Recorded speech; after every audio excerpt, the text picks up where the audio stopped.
بسم اللہ الرحمن الرحیم۔ السلام علیکم دوستو، آپ دیکھ رہے ہیں حذیفہ ٹی وی اور میں ہوں حذیفہ حسین۔ خواتین و حضرات، یقیناً تمام پاکستانیوں کو اس بات کا انتظار تو ہوگا کہ ڈیم فنڈ میں آخر اب تک کتنی رقم ہو چکی ہے جمع۔ تو آج میں آپ کو بتاتا چلوں، بالکل لیٹسٹ نیوز بتاؤں گا کہ 13 سپتمبر تک، یعنی کل تک 13 سپتمبر 2018 تک ڈیم فنڈ میں کتنی رقوم جمع ہو چکی ہیں۔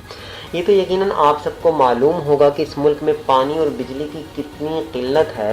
خواتین و حضرات، قوم کو اس دوہری پریشانی سے نکالنے کے لیے چیف جسٹس آف پاکستان نے بھاشا ڈیم کی ضرورت پر زور دیا اور پھر اس کے لیے فنڈ قائم کر دیا۔ Chief justice of Pakistan justice Saqib Nisar کے اعلان کے بعد وزیر اعظم عمران خان نے بھی ڈیم فنڈ کا اعلان کر دیا اور تمام پاکستانیوں کو اس میں بڑھ چڑھ کر حصہ لینے کی ہدایت بھی کی اور تعاون کی اپیل بھی کی۔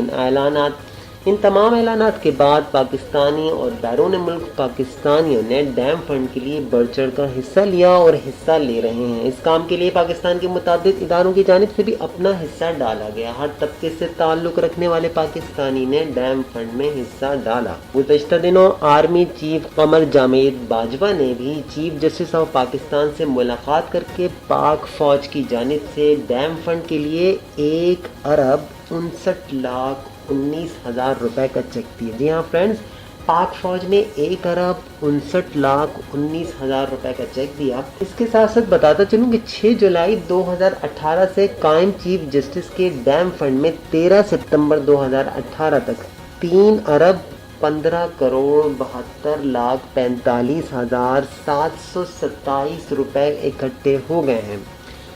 واضح رہے کہ اس رقم میں آرمی چیف قمر جاوید باجوہ کی جانب سے دیا جانے والا چیک بھی شامل ہے، جو پاک فوج کے افسران اور جوانوں کی تنخواہوں پر مشتمل ہے۔